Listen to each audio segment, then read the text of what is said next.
right, folks, welcome back to the Cloud Native Now podcast. I am Sharon Florentine. I am here again with Mike Vizard.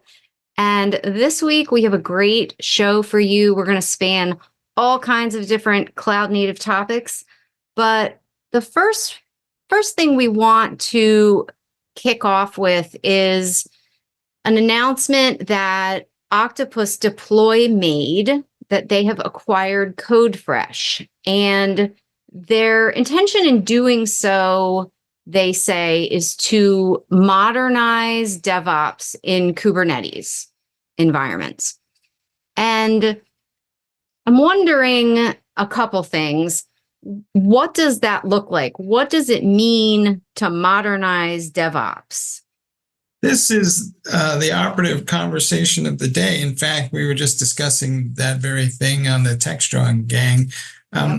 Let's just dive into that for a minute, because if you listen to the announcement per se, and it makes sense in this regard, they are saying that our pipelines are a little bit out of control. CodeFresh provides a way to organize them and reduce the number of pipelines that you need, which is probably a good thing as software development gets more complex.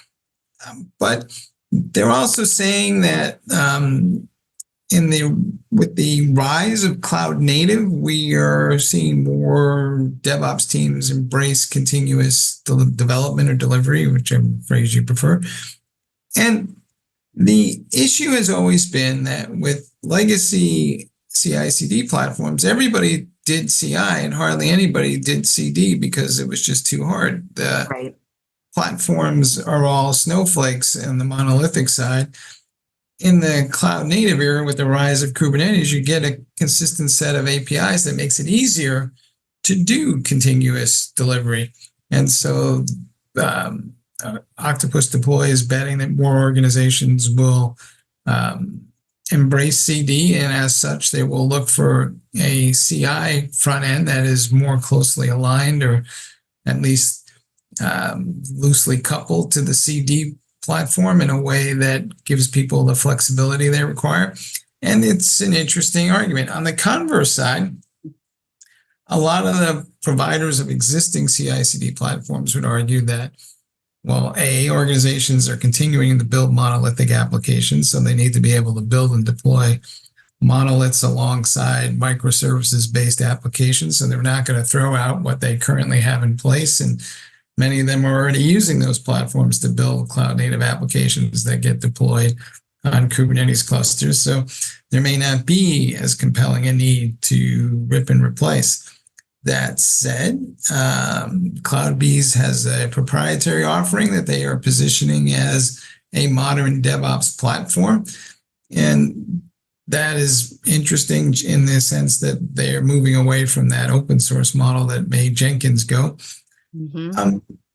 We also have Harness, which has embraced open source. And then there's this Argo CD platform that Intuit built that is being advanced under the CNCF, that is gaining traction in cloud native environments. And one of the reasons that Octopus Deploy bought CodeFresh is they have a lot of expertise working with Argo. And in fact, there's an interview over on TechStrong TV with Jeremy Unruh from Credit Karma, talking about how they are using Argo and why they're using it. Of course, Credit Karma is a subsidiary of Intuit, so you might have to come up with a heck of a good reason not to use it. But the point being is that there's a transition happening here, and DevOps teams are starting to choose up sides, and it's not clear to me how they're going to navigate this. And in CloudBees' case, they are saying that the existing Jenkins platform can be extended to be integrated with the new platform. So there is a transition path there. Other folks, though, might be looking at ripping and replacing things. And of course, some organizations have multiple CI/CD platforms as it is by different teams. And they're having discussions right now about whether or not to standardize on one platform in this age of so-called platform engineering, which throws another thorny issue into the whole discussion. But it seems to me, at least, that we haven't had this level of uncertainty about where to go forward in terms of our CI/CD platforms than I've seen in recent memory. Right. And what's also interesting to me is that at the same time, and maybe this isn't an issue, but at the same time that organizations are really starting to focus on controlling costs across the board, not just cloud costs, but everywhere, the fact that, you might need to rip and replace what you have, that seems like it might be an argument not in favor of ripping and replacing, right? Like you may as well just stick with what you have. It seems like it'd be a lot more expensive to have to transition. But then also, my other question would be about just consolidation in general. Do you think there's going to be a larger wave of these kind of acquisitions coming? A lot of startups and venture-backed organizations have not been able to get the kind of funding that they had even a year ago. So how does that tie into it? It's a thorny issue indeed. Yeah, I mean, it's a very serious issue, and it's particularly problematic in this cloud native space because a lot of the companies are startups and they were depending on getting their next round of funding. But that funding is harder to come by when interest rates are so high and investors are basically beating up on venture capitalists and saying, why should I give you money to get a 5% return when the bank is guaranteeing me a 4 to 5% return? And that's safer. So that's kind of where the core of the cash crunch is at. That may change as interest rates gradually come down, but we'll see how that plays out. In the meantime, some companies are just running out of money and funding, and in the absence of that funding, they got to look to be acquired, and venture capitalists are trying to cash out and see what they can get for some organizations. And sometimes they may decide to grin and bear it and hold out for the long term, but other times they're going to be like, nope, we got to go. We're going to flip this proverbial hamburger now and move on to the next thing. And there's a lot of next things out there for them to invest in, right? It's not just client server. They've got AI funds and all kinds of things that are perhaps a little more compelling at the moment. So for IT teams, it creates a little bit of a quandary because you're not sure who's going to be where once you buy something, and that level of uncertainty tends to make people cautious. Yes, indeed it does. So we were talking about Argo and your conversation with Jeremy Unruh from Credit Karma. And it was interesting to hear him talk about the CD issue, the CI/CD issue, and how they made the decision to go the Argo route. And Argo seems to be everywhere. This really seems to be becoming a standard for cloud native CI/CD here. Is that what you're seeing as well? I think there's a whole set of folks who are embracing DevOps principles for cloud native in greenfield environments, right? They get a Kubernetes environments going and it has very little to do with their legacy environment. And they're the ones that are driving adoption, especially of Argo.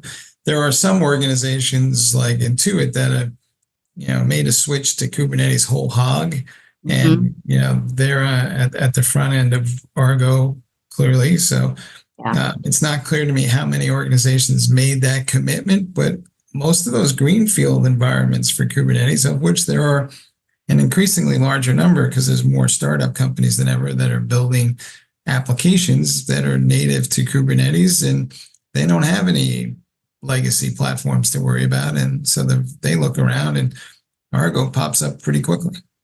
It does.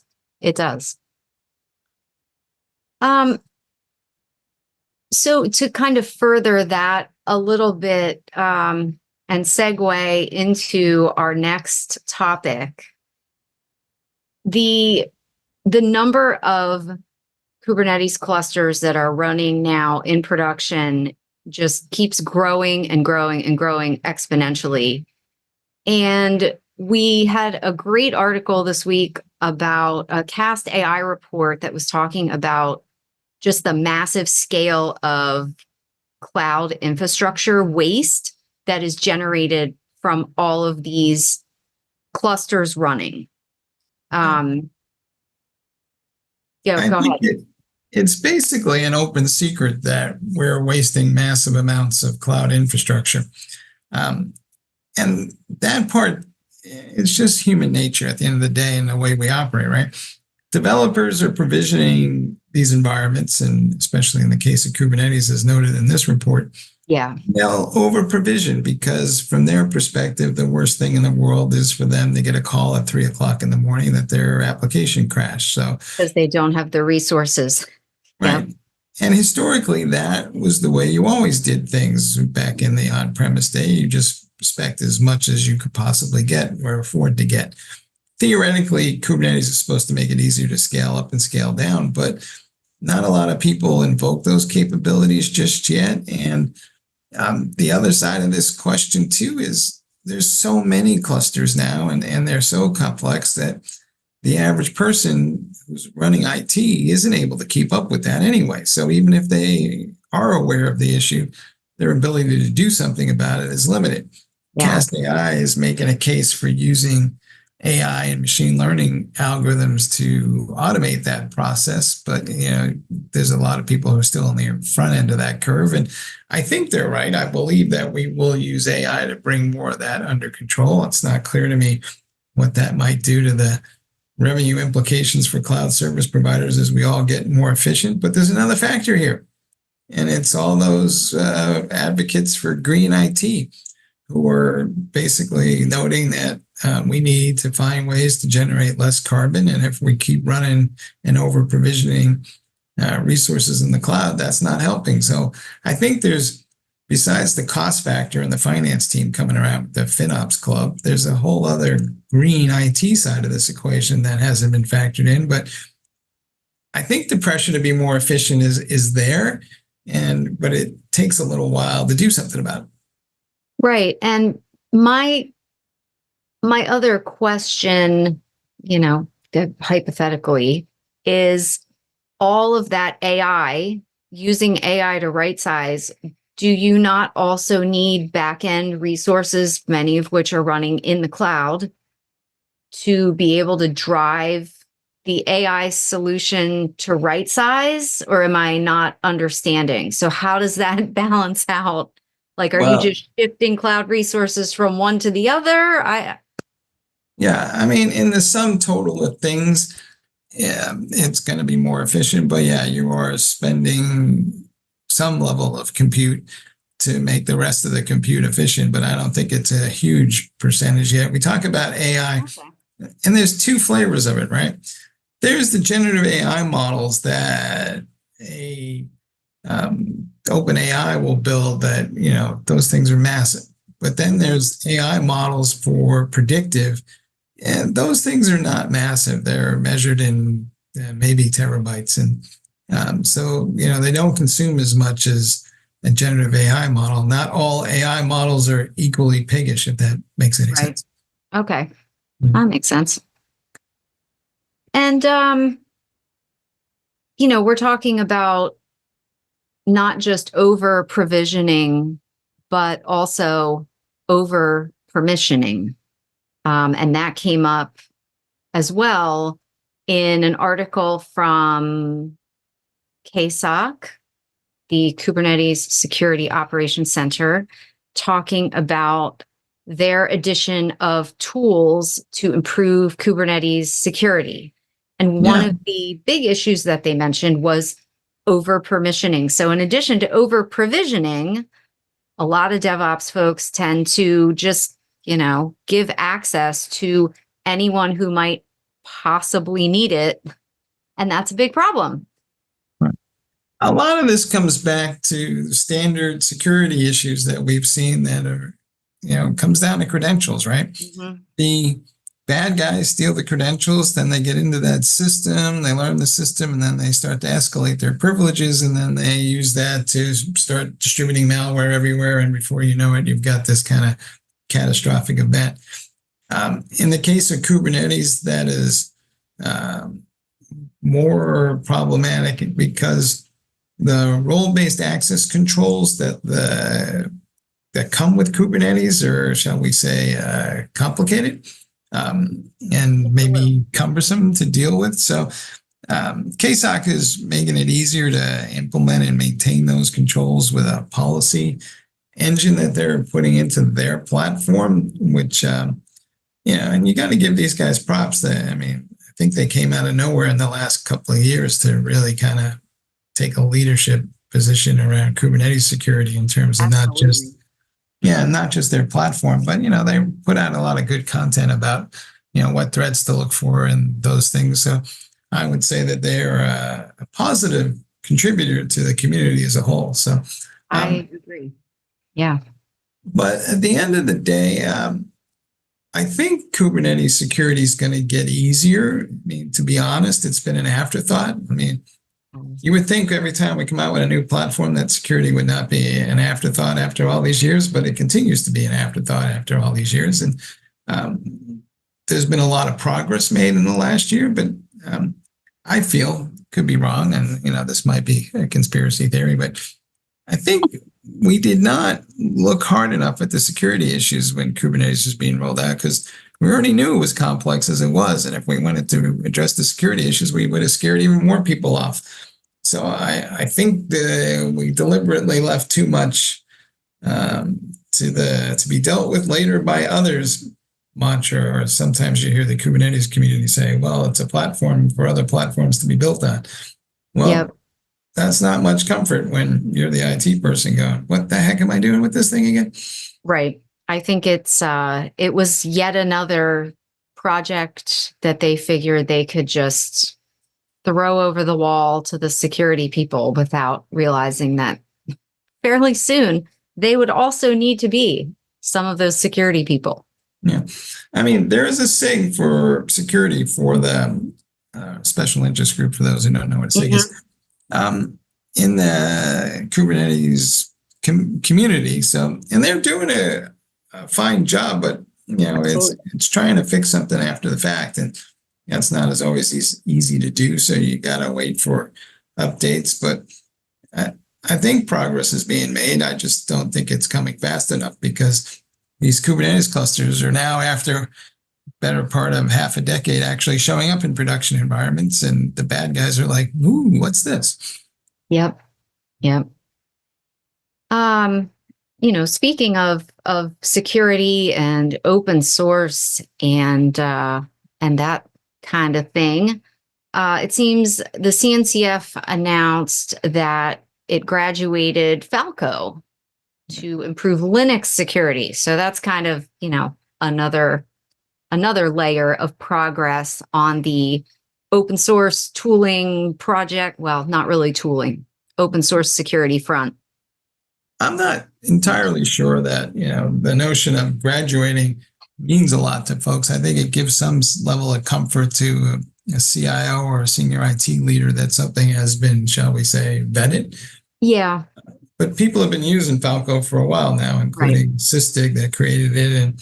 And what's interesting to me about this, though, is the security game is changing. And for those of you who don't know what Falco is it basically enables you to apply policies in the Linux operating system that if thresholds are exceeded, you'll generate some kind of alert to tell you that there is a cybersecurity event. Mm-hmm. And what's important about that is it happens in real time. And the reason it happens in real time is partially because Falco was one of the first platforms to make use of this extended Berkeley packet filtering technology inside the Linux subsystem that enables security software or storage or networking software or observability software to run in a safe, isolated fashion that allows it to drive performance at a higher level of scale than could ever be achieved when that same software is running in user space. So we're going to see a lot more of this use case involving different classes of software being run out of the eBPF subsystem that Microsoft plans to use also in Windows. And And I think they're making some progress along that route already. And Yeah. this is going to change the way we use all this software. It's just that, Falco was one of the first to kind of take advantage of that. And I think they've been at this now for several years. So it took a while to graduate. And, I guess congratulations are in order. Yeah. I'm hoping we'll see more usage of this because, the hang up is it's only the last 3 or 4 revs of Linux that have had support for eBPF. So, it's a work in progress, as they say. Yeah. But progress, however slow, is still progress, I think. There you go. I think the part of the issue, though, is, and you know this well, how many people are cybersecurity experts that know Kubernetes? Kind of looking for the really ideal narrowing the funnel there. And do you think that, that lack of expertise tends to hold back adoption of Kubernetes? Same thing we see with developers. I don't have enough developers who know how to write apps for Kubernetes. And so, as great as this platform is, it seems like, there are these things that are either overlooked or just natural hangups that are, that slow down the pace of adoption. Right. No, I agree. And I think that's part of the push to develop these levels of abstraction that, sit on top of Kubernetes to get rid of that complexity. And I think I can't think of examples off the top of my head, of course, but, as we see more and more of those levels, they seem to track with the level of adoption, right? Just making it easier so you're not don't have to be down there in the guts every day, fighting for your life. All right. I prefer to fight for my right to party, but well, that too, but then we're aging ourselves, I guess, on that front. I suppose so. Yeah. Well, that's all we got for this week, folks. I don't know if you want to add anything, Sharon. Thoughts? Closing? No, thanks for joining us as always. And we're going to put all of the links to the articles and videos and interviews that we talked about in the show notes. If you have a topic that you want us to cover, or if you want to come on the show and talk to us yourself, we would love to have you and we want to hear from you. We'll put our contact information in there too as well. And until next week, thanks so much. Have a great day. Bye-bye.